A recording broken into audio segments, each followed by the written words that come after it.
Dear students, in today's session, I'm going to give you the line-by-line explanation of the Homecoming written by Rabindranath Tagore. This is a video on request and I will also provide the workbook solutions very soon. In the Homecoming, we have the universal themes, very important, of adolescence, neglect, responsibility, love and isolation. Isolation का मतलब है loneliness. Adolescence, your teenage years. Adolescence is a time of big social changes, emotional changes and changes in relationships. Preteens and teenagers are forming independent identities, developing independence and testing their abilities. Positive relationships between parents and teenagers are important for social and emotional development in adolescence. In this story, we find that Phatik Chakravarti, our protagonist, is an adolescent and he is suffering due to neglect. There is no love. He receives no love and he is isolated. He is lonely. The story is narrated in the third person by an unnamed narrator. This is the narrative technique. It is the story of Phatik Chakravarti. Phatik Chakravarti इस story का protagonist है, whose boyish mischief leads to his being sent away to Kolkata to live with his uncle. अकेली माँ ने फटिक चक्रवर्ती को अपने uncle के साथ कोलकाता भेज दिया क्योंकि वो चाहती थी कोलकाता जाके फटिक चक्रवर्ती अच्छी तरीके से पढ़ाई लिखाई करे और एक अच्छा इंसान बने.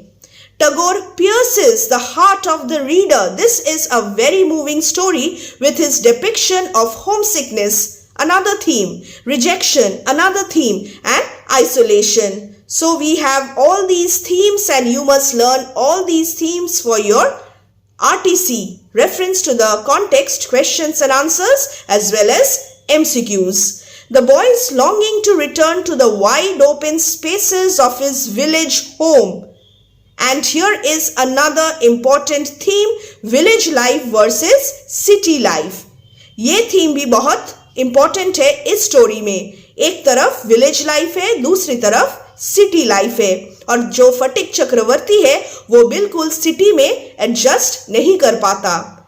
Is metaphorically granted in the poignant closing lines of the story. We will understand this contrast really well towards the end of the story. Both the title and the last line echo this longing, this wish of Phatik Chakravarti to return home, directly related to the theme of homesickness and his village home. Phatik Chakravarti was ringleader among the boys of the village. Ringleader, one who leads others in mischievous activities. In the very beginning, we come to know that Phatik Chakravarti lived in a village. He was a village boy. A new mischief got into his head. फटिक चक्रवर्ती अपने मोहल्ले के लड़कों का नेता था.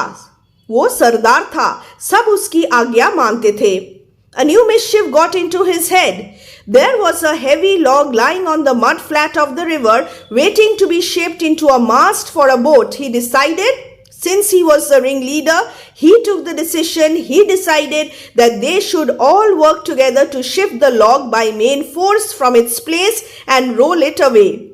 The owner of the log would be angry and surprised and they would all enjoy the fun. So this was the fun. You have this question in your workbook. You will have to write the answer from this section. नदी के किनारे एक लकड़ी का log पड़ा था जिसकी नौका बनाई जाने वाली थी.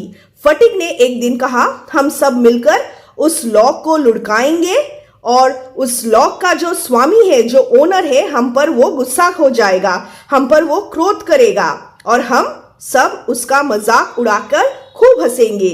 एंड सब लड़कों ने इस चीज का अनुमोदन किया. किसी ने इस चीज का विरोध नहीं किया. Everyone seconded the proposal and it was carried unanimously. What was the proposal? The plan to roll the log of wood.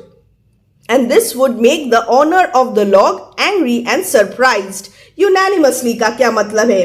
The meaning of unanimously is without any opposition. with one opinion, one option, without any opposition. Everyone agreed. But just as the fun was about to begin, वो लोग उस lock को लुढ़काने वाले थे. Just as the fun was about to begin, Makhan कौन था? Fatik's younger brother sauntered up. वो धीरे धीरे वहां पे आया और क्या किया माखन ने? उस लॉक के ऊपर वो जाके बैठ गया. विदाउट अ वर्ड, चुपचाप, किसी से कोई बात नहीं किया. माखन ने जाके सिर्फ वो वहां पे बैठ गया. And sat down on the log in front of them all without a word. The boys were puzzled for a moment. और जो दूसरे बच्चे थे, दूसरे जो लड़के थे, वो लोग पजल्ड हो गए, कंफ्यूज्ड हो गए और कुछ सेकंड्स के लिए वो मौन रह गए. जब खेल आरंभ होने वाला था तो फटिक का जो छोटा भाई माखन बिना किसी से एक भी शब्द कहे उस लॉक पर जाके बैठ गया. लड़के रुके और एक क्षण तक मौन रहे. फिर एक लड़के ने क्या किया? माखन को धक्का दिया, परंतु माखन ना उठा. ये देखकर फटिक बहुत क्रोधित हो गया और उसने कहा, माखन, यदि तू ना उठा तो इसका बुरा परिणाम होगा. Now let's read quickly.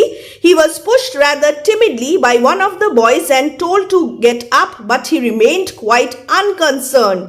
There is this question also in your workbook. He appeared like a young philosopher meditating on the futility of games. तुम लोग ये क्या खेल खेल रहे हो? These games are futile. This is a simile. Fatik was furious. Makhan, he cried, if you don't get down this minute, I will thrash you. This was a threat. He threatened to hit Makhan if he continued to be disobedient.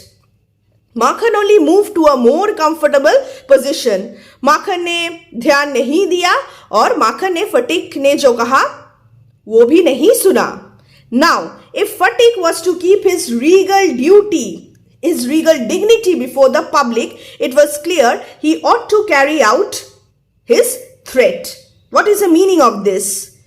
Fatik Chakravarti was a ringleader, so he had a status, he had his prestige. और माखन जो फटिक का छोटा भाई था, वही अगर फटिक ने जो कहा वो ना सुने तो इसका मतलब क्या होगा? कल दूसरे बच्चे भी फटिक को नहीं मानेंगे. तो अब फटिक क्या करेगा? फटिक अपना प्रेस्टीज, जो स्टेटस है, वो बरकरार रखने के लिए ऐसा कुछ करेगा कि माखन वहां से हट जाए. But his courage failed him at the crisis. वो कुछ कर नहीं पाया क्योंकि his courage failed him at the crisis. He was scared. His fertile brain, but his brain was really fertile. He immediately thought of a plan.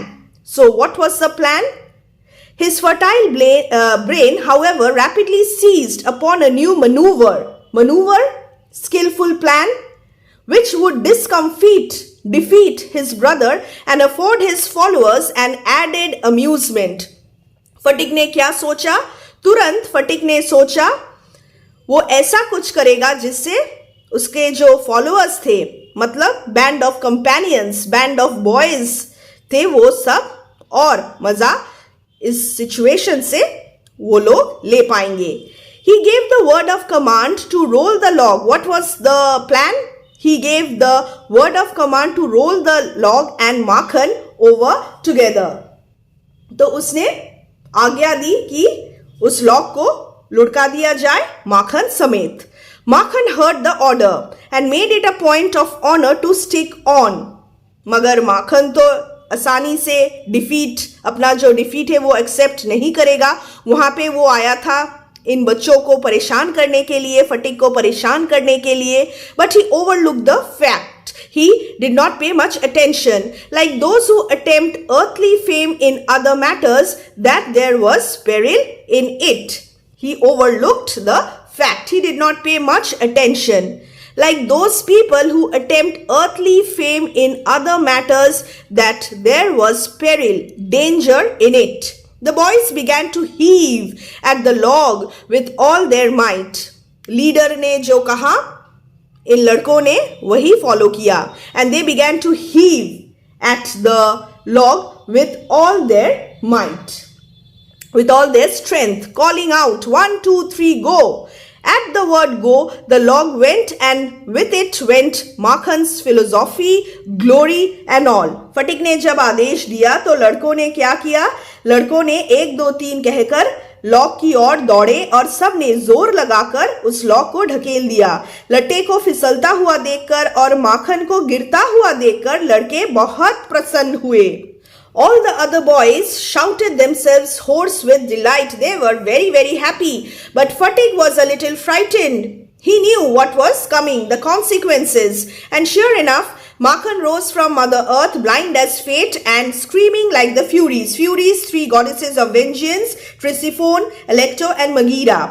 He rushed at Fatik and scratched his face and bit him and kicked him and then went crying home. The first act of the drama was over. तो latte को फिसलता हुआ देखकर, माखन को गिरता हुआ देखकर लड़के बहुत प्रसन्न हुए, किंतु फटिक कुछ भयभीत हुआ क्योंकि वो जानता था कि इसका परिणाम क्या होगा। माखन पृथ्वी पर से उठा और वो फटिक को लाते और घूंसे मारकर घर की ओर रोता हुआ चला गया। Fatik wiped his face and sat down on the edge of a sunken barge on the river bank and began to chew a piece of grass. A boat came up to the landing and a middle-aged man with grey hair and dark moustache stepped on shore. He saw the boy sitting there doing nothing and asked him where the Chakravartis lived. Fatik went on chewing the grass and said, over there, but it was quite impossible to tell where he pointed. तो फटिक नदी किनारे मुंह हाथ धोकर बैठ गया और घास तोड़ तोड़कर चबाने लगा। इतने में एक नौका वहां पर आई जिसमें एक अधेड़ उम्र वाले आयु वाला व्यक्ति बैठा था। उस व्यक्ति ने फटिक के समीप आकर पूछा, क्या तुम जानते हो चक्रवर्ती कहाँ रहते हैं? फटिक ने उपेक्षा भाव से बिना किसी और संकेत किए हुए कहा, वहां, और फिर घास चबाने लगा। तो किसी को ये मालूम नहीं पड़ेगा कि फटिक किस तरफ फटिक ने इशारा किया था। The stranger asked him again. He swung his legs to and fro on the side of the barge and said, go and find out, and continued to chew the grass as before. फटिक ने अपने पांव फैलाते हुए उपेक्षा के साथ उत्तर दिया, मुझे नहीं मालूम, आप जाके खुद ढूंढ लो। But now a servant came down from the house and told Fatik his mother wanted him.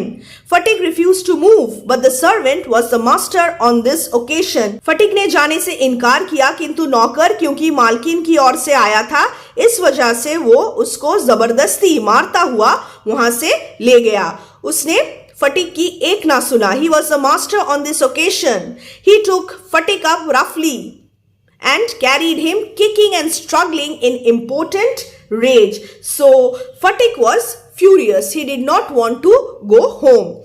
When Fatik came into the house, his mother saw him. She called out angrily, so you have been hitting Makhan again. So the mother was really angry with Fatik. Fatik answered indignantly, angrily, no, I haven't. Who told you that? किसने कहा आपसे? मैंने फटिक को नहीं मारा। His mother shouted, don't tell lies. झूठ मत बोलो, तुमने मारा है। You have. Fatik said suddenly, I tell you I haven't. Really? In this case, Fatik did not hit Makhan. You ask Makhan? But Makhan thought it best to stick to his previous statement. Makhan तो आके माँ से ये complain कर चुका है कि फटिक ने उसे मारा। He said, yes mother, Fatik did hit me, so it was Makhan who was lying. In this situation, Fatik's patience was already exhausted. He could not hear this injustice. उसे और गुस्सा आया. He rushed at Makhan and hammered him with blows. और अब वो माखन को मारने लगा. Take that. अच्छा मैंने तुम्हें मारा है, तुझे मारा है. Now take that. अब देख. He cried, and that for telling lies. So he began to hit Makhan in front of his mother. And the mother was really angry. His mother took Makhan's side in a moment. माँ ने किसको support किया? माँ ने माखन को support किया. And pulled Phatik away. उन्होंने फटिक को वहां से खींच के वहां से माखन के ऊपर से हटा दिया. Beating him with her hands. माँ ने फटिक को मारा. When Phatik pushed her aside. और इस कॉन्फ्लिक्ट में, इस पुशिंग एंड पुलिंग में फटिक ने क्या किया? Fatik pushed her aside. She shouted out, "What, you little villain? Would you hit your own mother? तू अपने माँ को मारेगा?" This was the critical juncture. Again, in the workbook, you have this question as well. What was the critical juncture? This was the critical juncture. The situation was really intense. बहुत गंभीर situation हो गया था. It was just at this critical juncture that the grey-haired stranger arrived. वो ढूंढते ढूंढते वो व्यक्ति फटिक के घर वो आके पहुंचे. He asked what the matter was. क्या बात है? Fatik looked sheepish and ashamed. Why do you think Fatik looked sheepish and ashamed? Because he did not tell the man the address of his own house. फटिक की माँ ने पीछे हटकर आने वाले को देखा और तुरंत ही उनका जो क्रोध है वो आश्चर्य में परिवर्तित हो गया, क्योंकि अपने भाई को वो पहचाना और कहा, क्या दादा तुम यहाँ कैसे आए? So we know from here that this stranger was none other than Fatik's uncle, his mother's own brother. But when his mother stepped back and looked at the stranger, her anger was changed to surprise, for she recognized her brother and cried, "Why, Dada, where have you come from? कहाँ से आए हो?" As she said these words, she bowed to the ground and touched his feet, आशीर्वाद लेने के लिए out of respect. Her brother had gone away soon after she had married, and he had started business in Bombay. His sister had lost her husband. She had become a widow while he was in Bombay. Vishambhar, name of the uncle, had now come back to Calcutta and had at once made inquiries about his sister. He had then hastened quickly. Immediately he came to see her as soon as he found out where she was. तो विशंभर उसके विवाह के पश्चात बंबई चला गया था. वो व्यापार करने गया था वहां पे. अब कोलकाता अपनी बहन से मिलने आया है, क्योंकि बहन के पति की मृत्यु हो गई थी. और इस बात को सुन के विशंभर जल्दी जल्दी यहाँ पे आ गए. The next few days were full of rejoicing. The brother asked after the education of the two boys. कुछ दिन तो बड़ी प्रसन्नता के साथ बीते. एक दिन विशंभर ने दोनों लड़कों की पढ़ाई के विषय में पूछा. उसकी बहन ने कहा, फटिक हमेशा दुख देता रहता है और बहुत चंचल है, किंतु माखन पढ़ने का बहुत इच्छुक है. He was told by his sister that Fatik was a perpetual nuisance, always naughty, troublesome, troublemaker. He was lazy, disobedient and wild. But Makhan was as good as gold, as quiet as a lamb and very fond of reading. Bishambhar kindly offered to take Fatik off his sister's hands and educate him with his own children in Calcutta. It was an immense relief to the mother to get rid of Fatik. She had a prejudice against the boy. She was biased.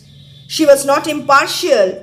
She loved Makhan more than she loved Fatik. She always took Makhan's side, and no love was lost between the two brothers. She was in daily fear that he would either drown Makhan someday in the river, or break his head in a fight, or run him into some danger or other. At the same time, she was somewhat distressed to see Fatik's extreme eagerness to get away.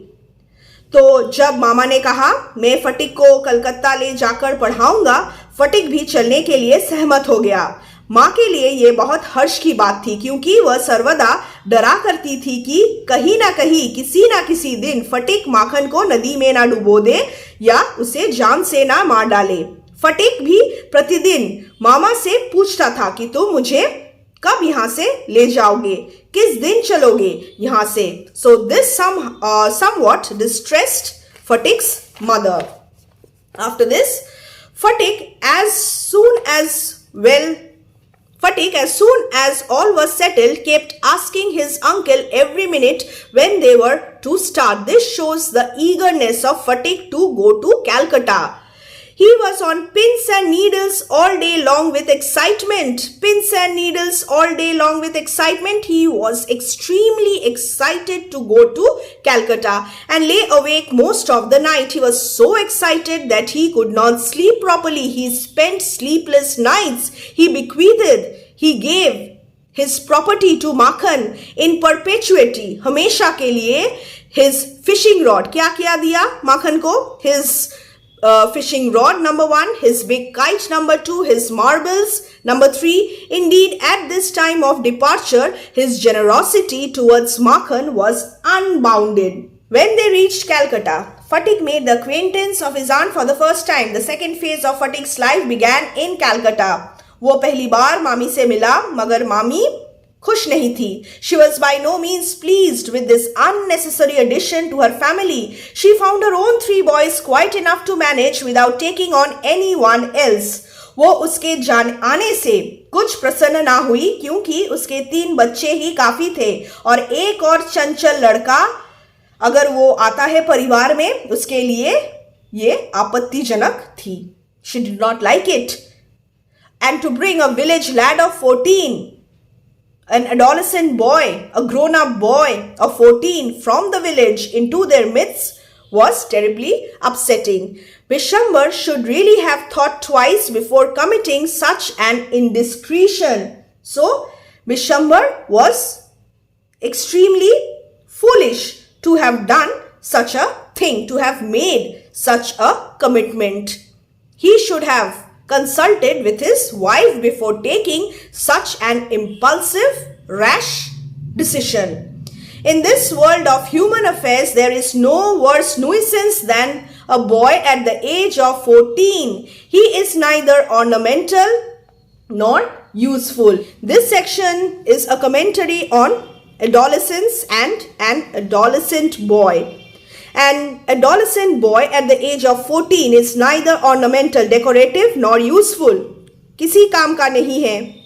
A boy at the age of 14. It is impossible to shower affection on him as on a little boy. वो अब बच्चा नहीं रहा. And you cannot adore him, you cannot love him, you cannot pamper him, and he is always getting in the way. If he talks with a childish lisp, he is called a baby. And if he answers in a grown-up way, he is called impertinent, rude.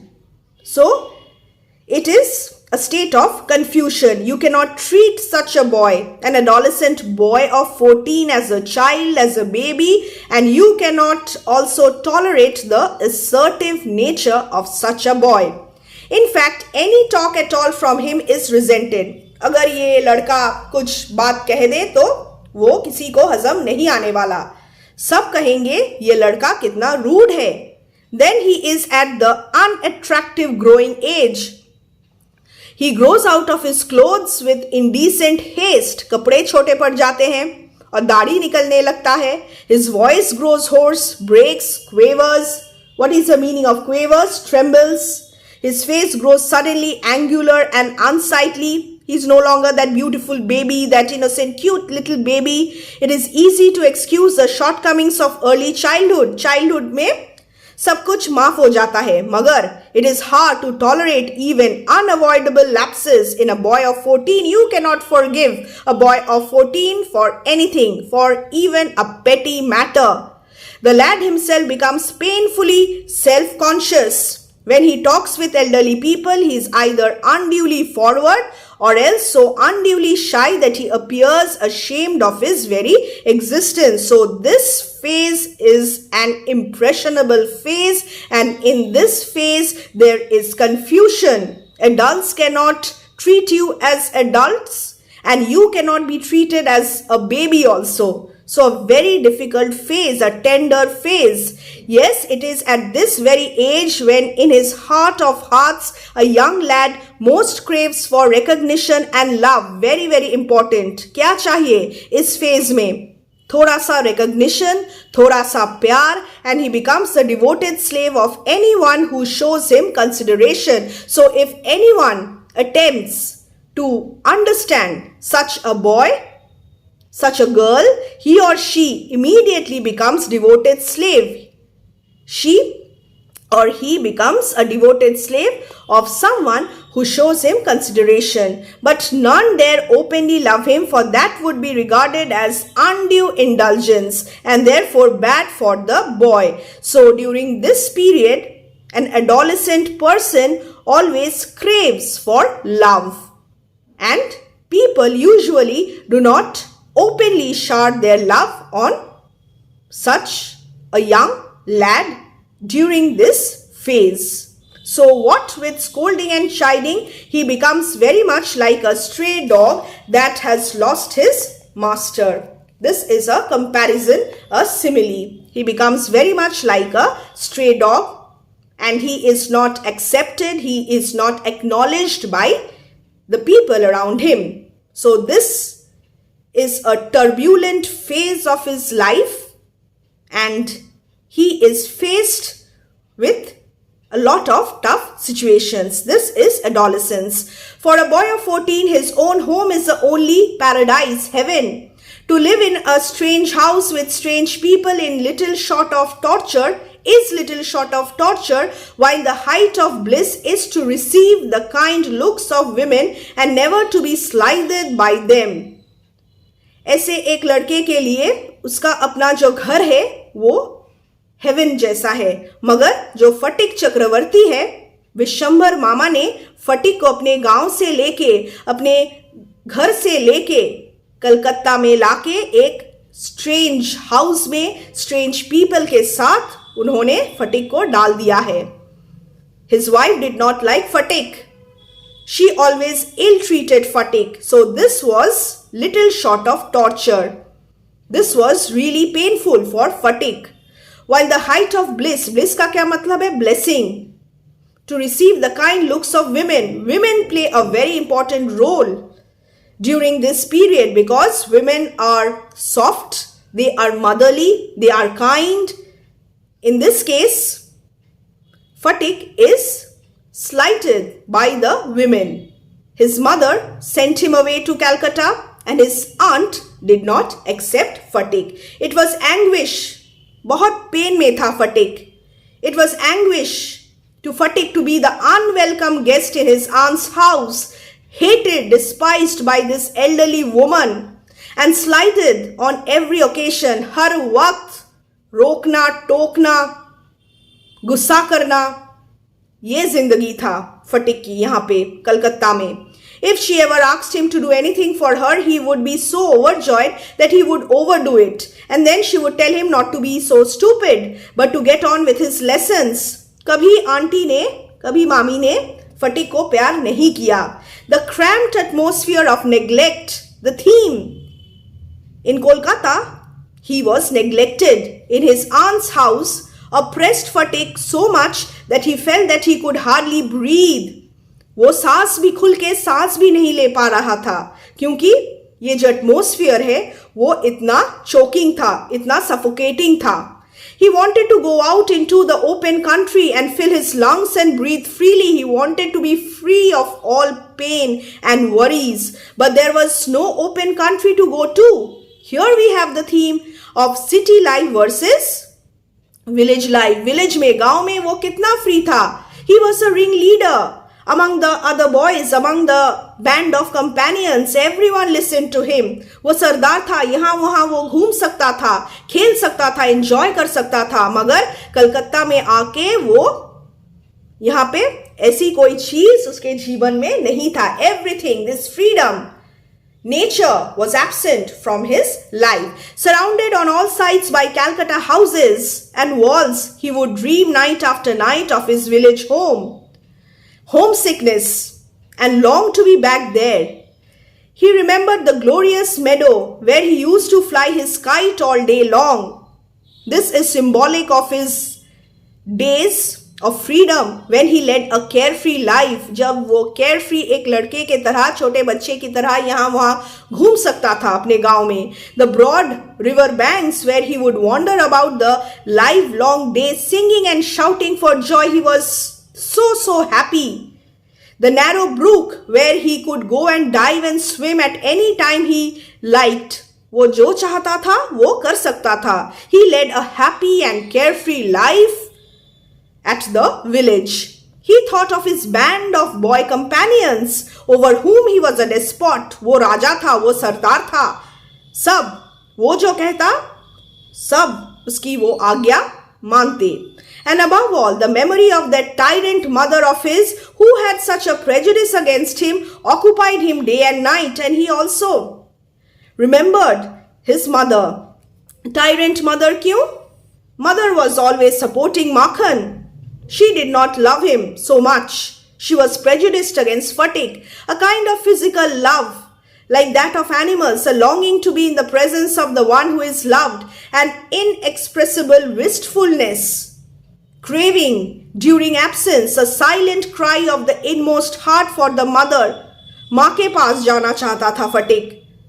माँ उसे उतना पसंद नहीं करती थी, उतना प्यार नहीं करती थी, हमेशा माखन को सपोर्ट करती थी, मगर ये सारी चीजें फटिक के दिमाग में नहीं आया. वो सिर्फ अपने माँ के पास जाना चाहता था.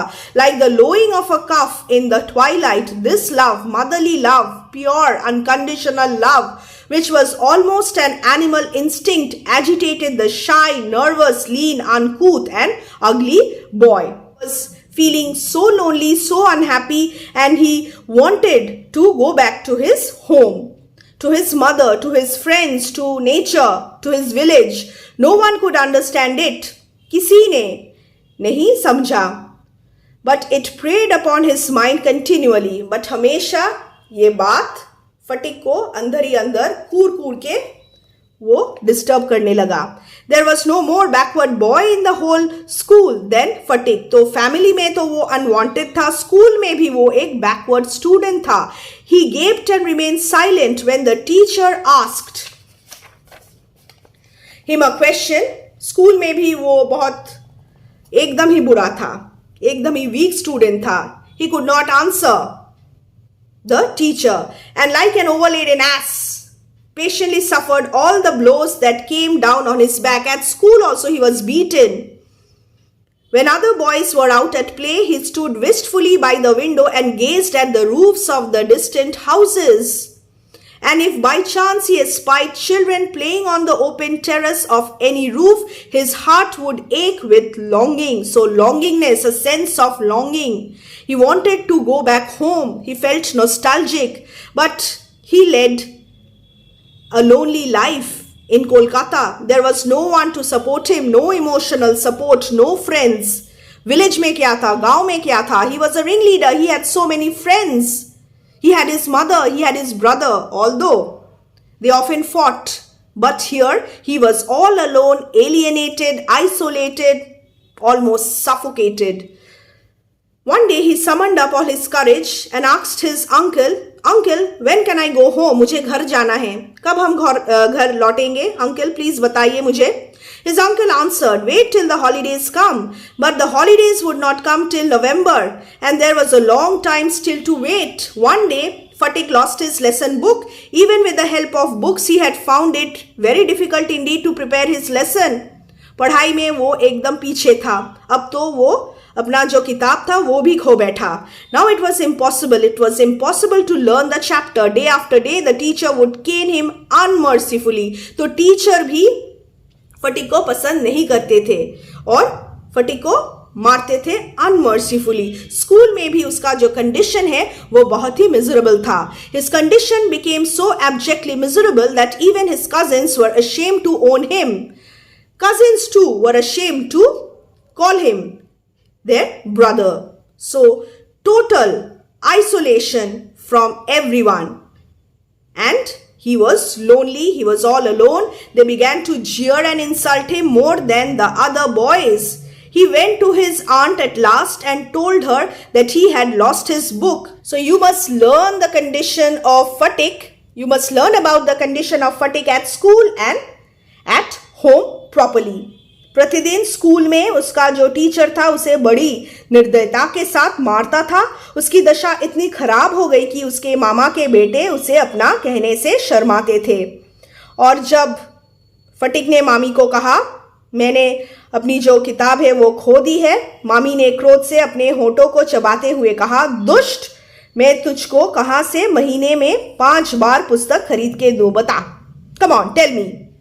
His aunt pursed her lips in contempt, in hatred, in anger, and said, "You great clumsy country lout, how can I afford with all my family to buy you new books 5 times a month?" So, the aunt was so unkind to Fatik and she ill-treated him so much. That night on his way back from school, Fatik had a bad headache with a fit of shivering. वो बीमार पड़ने वाला था. He felt he was going to have an attack of malarial fever. His one great fear was that he would be a nuisance to his aunt. Just imagine the pitiable condition of fatigue. Even when he was about to fall ill, he was thinking about the amount of trouble that he would give to his aunt. उसे पता था aunt को ये बिल्कुल पसंद नहीं आएगा. The next morning, Fatigue was nowhere to be seen. किसी ने नहीं देखा Fatigue कहाँ गया. All searches in the neighborhood proved futile, useless. The rain had been pouring in torrents all day, and those who went out in search of the boy got drenched, wet through to the skin. At last, Vishwambar asked help from the police. At the end of the day, a police van stopped at the door before the house. It was still raining and the streets were all flooded. So it had rained so much continuously that there was waterlogging. Two constables brought out Fatigue in their arms and placed him before Vishwambar. He was wet through from head to foot.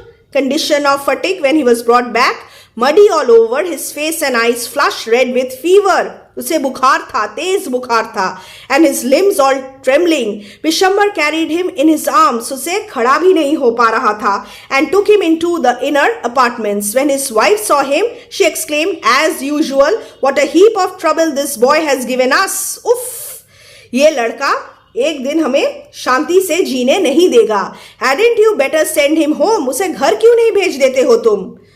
Fatigue heard her words, such unmerciful, unkind words, and sobbed out loud. Uncle, I was just going home, but they dragged me back again. So where was Fatigue going? He was going to his own house. He was trying to return to his home because he did not want to be a burden on his uncle and aunt. The fever rose very high, and all that night the boy was delirious. What is the meaning of delirious? Talking incoherently. So he was so ill that he talked incoherently. Vishwambar brought in a doctor. Fatigue opened his eyes, flushed with fever, and looked up to the ceiling and said vacantly, Uncle, have the holidays come yet? May I go home? तो उसे याद था, uncle ने कहा था नवंबर में जब holidays शुरू होगा तो मैं तुम्हें घर वापस ले जाऊंगा. So this was the craving, his heart's desire to return home, but he knew that he had to go home only during the holidays. So he was asking, he was repeating. This is a kind of refrain. He was asking this again and again. Uncle, have the holidays come home? Vishwambar wiped the tears from his own eyes and took Fatigue's lean and burning hands in his own and sat by him through the night. Vishwambar ही सिर्फ Fatigue को ठीक से देखभाल कर रहा था. The boy began again to mutter incoherently. At last his voice became excited, Mother, and he was hallucinating. He felt that his mother was there. Don't beat me like that. He was feeling nostalgic. He was hallucinating. उसे याद आया कैसे माँ उसे मारती थी. Mother, I'm telling the truth. That critical juncture, when uncle came, uncle arrived at their house, and after that told mother that he would take Fatigue with him to Calcutta, and Fatigue had readily agreed. The next day Fatigue became conscious for a short time. He turned his eyes about the room as if expecting someone to come. He was expecting his mother to come perhaps. At last, with an air of disappointment, his head sank back on the pillow. He turned his face to the wall with a deep sigh. उसे बहुत दुख हुआ. तो Fatigue का जो condition था वो बहुत नाजुक था. छुट्टियां आ गई है क्या? विश्वंभर ने उसके आंसू पोंछे और उसका हाथ अपने हाथ में लेकर उसके सिरहाने बैठ गया और उसे सेवा करने लगा. Fatigue ने फिर बड़बड़ाते हुए कहा, माँ, मुझे इस प्रकार से ना मारो, मैं सच कह रहा हूँ. He was speaking about the times when his mother, who was prejudiced against him, always supported Makhan. Vishwambar knew his thoughts and bending down his head whispered, Fatigue, I have sent for your mother. मामा को ये समझ में आ गया. Fatigue अपने माँ को ढूंढ रहा था. The day went by. The doctor said in a troubled voice that the boy's condition was very critical. Fatik began to cry out, by the mark, 3 fathoms, by the mark, 4 fathoms, by the mark. He had heard the sailor on the river steamer calling out the mark on the plumb line. Now he was himself plumbing an unfathomable sea. He was about to enter afterlife. He was about to die. He was going to pass into the sea of eternity. उसे ये समझ आ गया था शायद कि वो मरने वाला है और वो अपने आप ही बड़बड़ाने लगा. इसी बीच वो इतना बीमार था. He always spoke incoherently, unfathomable, the depth of which cannot be reached. So later in the day, Fatik's mother burst into the room like a whirlwind. Quickly she came and began to toss from side to side and moan and cry in a loud voice. Vishambhar tried to calm her agitation, but she flung herself on the bed and cried, Fatik, my darling, Fatik, my darling. Fatik stopped his restless movements for a moment. His hands ceased beating up and down. He said, The mother cried again, Fatik, my darling, my darling. Fatik very slowly turned his head and without seeing anybody said, Mother, the holidays have come. So, Fatik ने बहुत धीरे से अपना सिर दूसरी ओर किया और बिना किसी को देखे उसने कहा, माँ, छुट्टियां आ गई है. So, holidays, perpetual holidays, permanent holidays, that means death, eternal sleep. I will return home. And in this way, after his death, he returns home to heaven. So we may interpret the title in another way also. The title of this short story applies to Fatik Chakravarti's struggle to find a home where he feels loved. Fatik is on the move throughout the story. First we meet him at his village and then he shifts to Calcutta and then he runs away from his house. So he is always on the move throughout the story and running away leads to his death. Just before he dies, Fatik is visited by his mother who makes a rare display of affection towards him. Fatik implies that this love from his mother represents the idea of home he desires. तो holidays, अब holidays क्या शुरू हो गया है जो माँ मैं तुम्हारे पास आ गया हूँ. So perhaps this was also what Fatik meant. So number 1, Fatik's yearning to escape from Calcutta is fulfilled, but instead of the village home, he goes to his permanent abode where the soul goes after death. And also the mother's presence at the end by his deathbed also suggests that his idea of home, he finally fulfilled his desire to be by the side of his mother. In this way, the title of the story is justified.